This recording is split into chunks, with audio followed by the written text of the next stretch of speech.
Hello friends, आज की हमारी कहानी का नाम है मेलेफिसेंट। तो चलिए एक पुरानी कहानी का नया पहलू सुनते हैं। एक समय की बात है, दो रियासतें थी जो सिर्फ नाम की पड़ोसी थी। उनके बीच इतनी कड़वाहट थी कि कहा जाता था कि सिर्फ एक महान नायक या एक भयानक खलनायक ही इनको एक कर सकता था। एक रियासत में साधारण इंसान रहते थे जिन पर लालची और अहंकारी राजा राज करता था।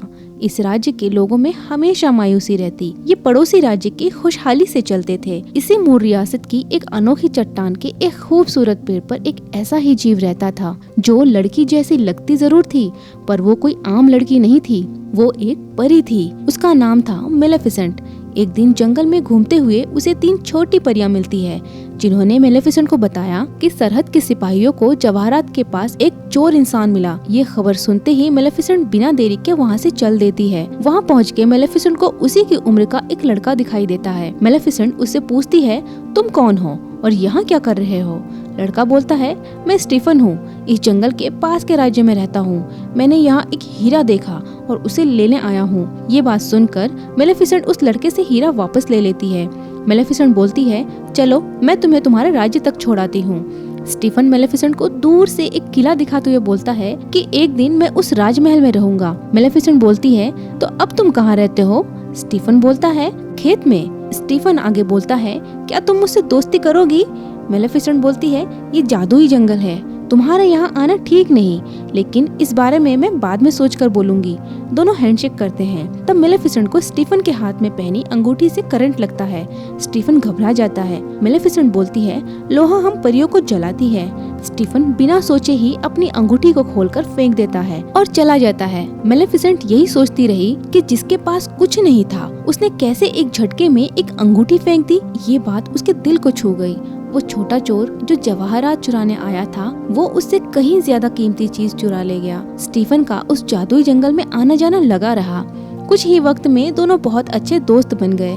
उनकी दोस्ती देख के ऐसा लग रहा था मानो इंसानों और परियों के बीच की दूरियां मिट गई और आखिर ये दोस्ती धीरे धीरे प्यार में तब्दील हो गई। और उसकी 16वीं सालगिरह पर स्टीफन ने मेलेफिसेंट को एक तोहफा दिया, एक किस, एक सच्चे प्यार वाली किस। पर किस्मत को कुछ और ही मंजूर था।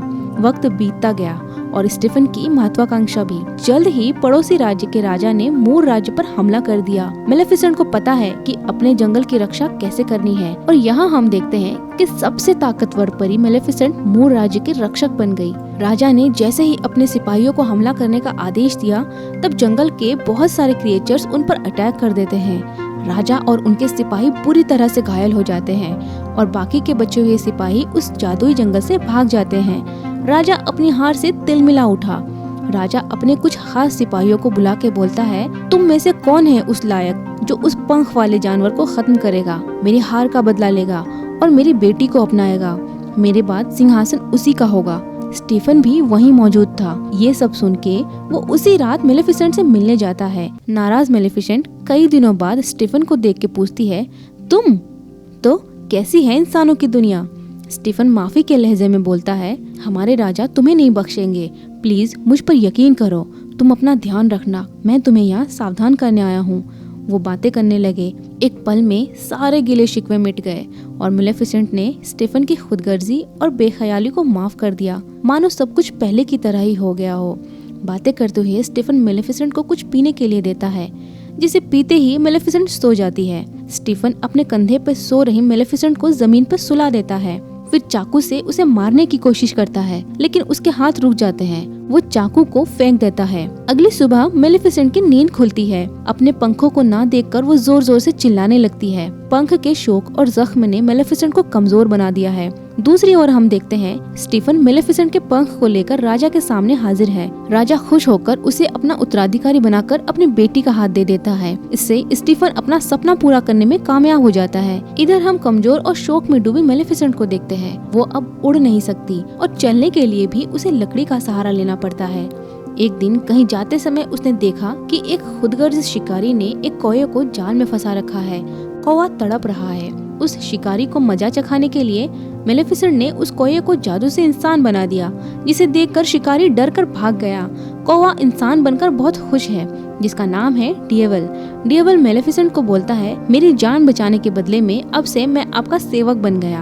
अब डिएवल उस राज्य की सारी खबर लाकर मेलेफिसेंट को देता है। डिएवल से मेलेफिसेंट को पता चलता है कि स्टेफन ने सिर्फ उस राज्य को पाने के लिए ही उसके पंख काट दिए। इससे मेलेफिसेंट का इंसानों के ऊपर से भरोसा उठ जाता है। आगे हम देखते हैं कि राजा स्टेफन के यहाँ एक प्यारी सी बच्ची ऑरोरा ने जन्म लिया, जिसके लिए राजा ने एक बड़ा जश्न रखा है, जिसमें कई सारे लोगों को इनवाइट किया गया। खबर मिलते ही मेलेफिसेंट भी वहाँ पहुँचती है और दुख में बच्ची को एक भयानक श्राप दे देती है कि जब यह बच्ची 16 साल की होगी तब एक सुई चुभने से इसकी मौत हो जाएगी। ये सुनते ही स्टेफन मेलेफिसेंट को बोलता है, मेलेफिसेंट प्लीज ऐसा मत करो, तुम्हारी दुश्मनी मुझसे है ना, इसका बदला बच्ची से मत लो। मेलेफिसेंट बोलती है, उफ, तुम भूल गए तुमने मेरे साथ क्या किया था। मेलेफिसेंट बदला लेने के लिए बोलती है, अच्छा ठीक है, इस श्राप से बचने का एक ही उपाय है, अगर ऑरोरा को अपनी 16वीं सालगिरह पर अपना सच्चा प्यार मिल जाए तो मेरा श्राप खत्म हो जाएगा। स्टेफन ये सुन के चिंता में डूब जाता है, क्योंकि स्टेफन ये अच्छे से जानता है कि सच्चा प्यार नाम की कोई चीज ही नहीं होती।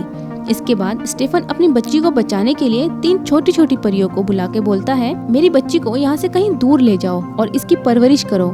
जब ये 16 साल 1 दिन की हो जाएगी तब तुम इसे मेरे पास ले आना। इसके बाद वो गुस्से में जंगल पे अटैक करता है, लेकिन उसे कोई सफलता नहीं मिलती, क्योंकि मेलेफिसेंट ने अपने जादू से पूरे जंगल को एक कांटों से भरी दीवार से घेर रखा था, जिससे कोई भी इंसान उस जंगल में दाखिल न हो पाए। उधर हम देखते हैं कि राजकुमारी ऑरोरा को लेकर वो 3 परियां कहीं दूर चली गई है, लेकिन मेलेफिसेंट को ये पता है कि वो कहाँ गई है। मेलेफिसेंट छुपकर बच्ची को डराने की कोशिश करती है, लेकिन डरने के बजाय बच्ची हंसने लगती है, जिसे देखकर मेलेफिसेंट का दिल पिघल जाता है, क्योंकि मेलेफिसेंट एक बहुत ही अच्छी परी है। तीनों परियां जिनके पास राजकुमारी ऑरोरा का ध्यान रखने की जिम्मेदारी थी, वो बहुत ही केयरलेस थी, जिस वजह से अक्सर मेलेफिसेंट ही छुपकर बच्ची का ख्याल रखती। वो हमेशा साये की तरह बच्ची के साथ रहती। इस तरह से दिन बीतते गए। अब ऑरोरा 15 साल की हो गई है और श्राप का समय आने में सिर्फ 1 साल रह गया है। ऑरोरा उन तीनों परियों के साथ जादुई जंगल के दूसरी तरफ रहती थी और हमेशा कटीली दीवार को देखकर सोचती, आखिर क्या है उस कांटों से भरी दीवार के पीछे। दीवार के दूसरी तरफ की दुनिया के बारे में जानने की उत्सुकता हमेशा ऑरोरा के मन में रहती। एक दिन वो दीवार के पास खड़े होकर अंदर देखने की कोशिश कर रही थी। उसी समय राजा के आदमी भी दीवार को तोड़ने के लिए हमला कर देते हैं। मेलेफिसेंट जादू से ऑरोरा को हवा में ही सुला देती है और डिएवल को एक खतरनाक भेड़िए में तब्दील कर देती है। भेड़िया राजा के आदमियों पर हमला कर देता है। मेलेफिसेंट अपनी जादू से सभी सिपाहियों को आपस में टकराकर नीचे जमीन पे गिरा देती है। अब मेलेफिसेंट ऑरोरा को अपनी जादुई जंगल में ले जाती है और राजकुमारी को वहीं सुला देती है। नींद खुलते ही ऑरोरा अपने आप को कई सारी छोटी छोटी परियों से घिरा हुआ देखती है, जिसे देखकर वो बहुत खुश हो जाती है। उसे जल्द ही अपने आसपास मेलेफिसेंट के होने का एहसास होता है। अंधेरे की ओर देखते हुए ऑरोरा बोलती है, मैं जानती हूँ आप वहाँ हैं, प्लीज बाहर आ जाए, डरने की जरूरत नहीं। मेलेफिसेंट बोलती है, मुझे कोई डर नहीं, लेकिन अगर मैं सामने आई तो तुम डर जाओगी। ऑरोरा बोलती है, नहीं मैं नहीं डरूंगी। मेलेफिसेंट बाहर आ जाती है। उसे देखते ही ऑरोरा बोलती है, मैं जानती हूँ आप कौन हैं। मेलेफिसेंट पूछती है, कौन हूँ मैं? ऑरोरा खुश होते हुए बोलती है, आप तो मेरी परी माँ हैं, बचपन से मेरा ख्याल रखती आई हो, साये की तरह आप मेरे साथ थी। मुझे आपके अपने आसपास होने का एहसास हमेशा ही होता रहता है। अपने आप को परी माँ बुलाए जाने पर मेलेफिसेंट बहुत इमोशनल हो जाती है, लेकिन खुशी से मासूम ऑरोरा बोलती ही जा रही थी। मेलेफिसेंट तुरंत ही जादू से उसे फिर से सुला देती है, क्योंकि मेलेफिसेंट को अब इतनी मासूमियत से डर लगने लगा है। इसी मासूमियत की वजह से ही आज वो इस हाल में है। मेलेफिसेंट ऑरोरा को बहुत प्यार करती है। दोनों अब एक साथ समय बिताने लगे। मेलेफिसेंट अब हमेशा ऑरोरा के साथ ही रहना चाहती। दोनों जंगल के बाकी क्रिएचर्स के साथ खूब मस्ती करने लगे। इसीलिए अब वो नहीं चाहती कि 16 साल पहले दिया गया श्राप पूरा हो। वो अपनी पूरी ताकत के साथ अपने श्राप को वापस लेने की कोशिश करती है, लेकिन नाकाम रहती है, क्योंकि उसने ऑरोरा को दुनिया के अंत तक खत्म न होने वाला श्राप दिया था। वो बहुत अपसेट हो जाती है, जबकि श्राप के पूरा होने का समय आ गया है। मेलेफिसेंट यही दुआ करती है कि जल्द ही उसे उसका सच्चा प्यार मिल जाए, ताकि वो श्राप मुक्त हो जाए। अगली सुबह हम दोनों को साथ देखते हैं। ऑरोरा मेलेफिसेंट से पूछती है, क्या सारी परियों के पंख होते हैं? मेलेफिसेंट बोलती है, लगभग। ऑरोरा पूछती है, तो आपके क्यों नहीं है? मेलेफिसेंट बोलती है, मेरे भी पंख हुआ करते थे, लेकिन वो चोरी हो गए। जब मैं चलती तो वो जमीन पर लहराते, बहुत मजबूत थे वो, मुझे दूर आसमान में बादलों के पार ले जाते, कभी कमजोर नहीं पड़े, एक बार भी नहीं, मेरी ताकत थी वो। ये सब बोलते हुए मेलेफिसेंट की आंखों में अपने पंखों के लिए मायूसी साफ देखी जा सकती थी। मेलेफिसेंट उदास होकर चली जाती है। इधर हम देखते हैं कि राजा दिन रात पंख के सामने ही बैठा रहता है, उसी से बातें किया करता। इवन अपने सपने में भी वो पंख के बारे में ही सोचता। उसने मेलेफिसेंट को धोखा दिया है, ये गिल्ट उसे अंदर ही अंदर खाए जा रहा था, लेकिन इस धोखे के बारे में वो किसी को बता नहीं सकता था। वो हमेशा मेलेफिसेंट के आने की तैयारी करता रहता, कांटों से भरी दीवार को तोड़ने के लिए हमेशा नए नए तरकीबें निकालता रहता। उधर हम देखते हैं ऑरोरा अब जल्द ही 16 साल की होने वाली है और डिसाइड करती है कि वो अब अपनी आगे की जिंदगी मेलेफिसेंट के साथ ही बिताएगी। इसलिए वो उन तीनों परियों के पास जाती है जिन्होंने उसे पाला था। जाते हुए ऑरोरा को रास्ते में एक लड़का मिलता है जो उसी की उम्र का है। दोनों एक दूसरे को पसंद करने लगते हैं।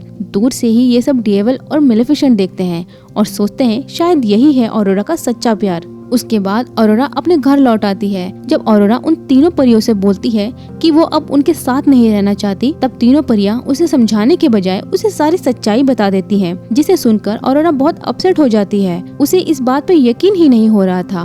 वो मेलेफिसेंट के पास जाकर पूछती है कि क्या उन तीनों परियों ने जो कहा वो सच है।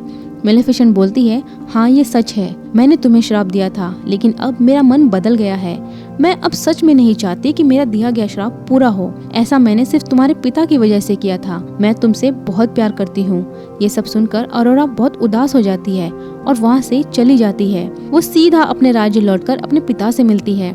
राजा उसे गले से लगाते हैं, लेकिन इस बात से बहुत गुस्सा हो जाते हैं कि वो एक दिन पहले ही राज्य में आ पहुंची है, इसीलिए उसे कमरे में बंद कर दिया जाता है जब तक कि वो 16 साल एक दिन की ना हो जाए। अगले ही दिन ऑरोरा का 16वां जन्मदिन था। ऑरोरा खुद ही एक पिन को अपनी उंगली में चुभा लेती है और सो जाती है एक कभी ना उठने वाली नींद में। वो तीनों परियां जिन्होंने ऑरोरा को पाला था, वो राजा को बोलती है, महाराज आप राजकुमारी के पिता हैं, शायद आपका किस ऑरोरा को जगा दे। राजा बोलता है, सच्चा प्यार नाम की कोई चीज ही नहीं होती, और एक परी को अपने सामने से हटाते हुए चला जाता है। इधर मेलेफिसेंट बहुत दुखी हो जाती है।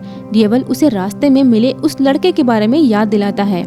मेलेफिसेंट तुरंत ही उस लड़के को लेकर ऑरोरा के पास पहुंचती है, लेकिन उसकी किस भी ऑरोरा को नहीं जगा पाती, जिससे गुस्सा होकर वो तीनों परियां लड़के को धक्का मार के बाहर फेंक देती है। मेलेफिसेंट ऑरोरा के पास आकर बैठती है और बोलती है, मैं माफी नहीं मांगूंगी, क्योंकि जो मैंने किया वो माफी के लायक ही नहीं। नफरत और बदले की आग में अंधी हो गई थी मैं।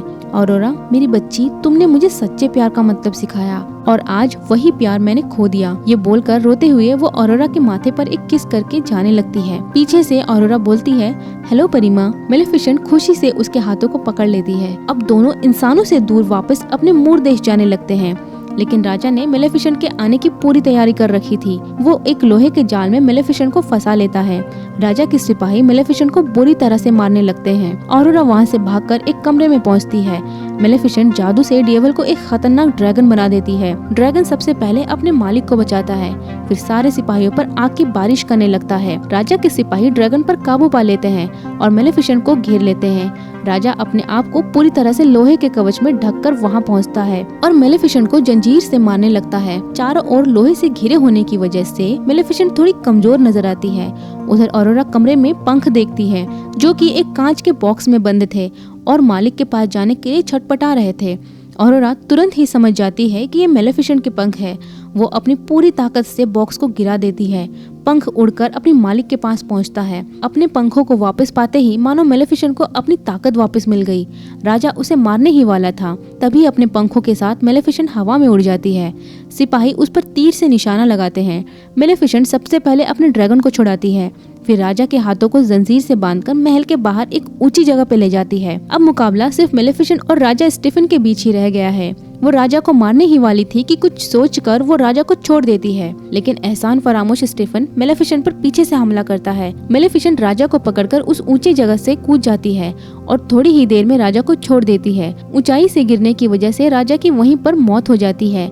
अगली सुबह हम देखते हैं ऑरोरा जादुई जंगल में बैठी हुई है। मेलेफिसेंट ने कांटों की दीवार गिरा दी और अपना ताज उतार दिया। उसने ऑरोरा को दिखाया कि बरसों पहले मूर रियासत कैसी हुआ करती थी, जब मेलेफिसेंट सिर्फ एक बच्ची थी। उसका दिल खुशहाल था। आज फिर खुशियाँ लौटी थी। मेलेफिसेंट घोषणा करती है कि हमारी रियासतें एक हो चुकी है और ऑरोरा को ताज पहना देती है। चारों ओर खुशियाँ छा जाती है। आखिरकार ये दोनों रियासतें एक हो गई। एक नायक या खलनायक की वजह से नहीं, बल्कि उसकी वजह से जो नायक और खलनायक दोनों थी, और उसका नाम था मेलेफिसेंट। और इसी के साथ ये मूवी यही खत्म होती है। तो फ्रेंड्स, कैसी लगी आपको ये मूवी? और अगर आपको हमारा एक्सप्लेनेशन अच्छा लगा हो तो कमेंट करके ज़रूर बताएं। वीडियो को लाइक, शेयर एंड सब्सक्राइब करना ना भूलें। मिलते हैं एक और मज़ेदार कहानी के साथ। तब तक के लिए बाय बाय।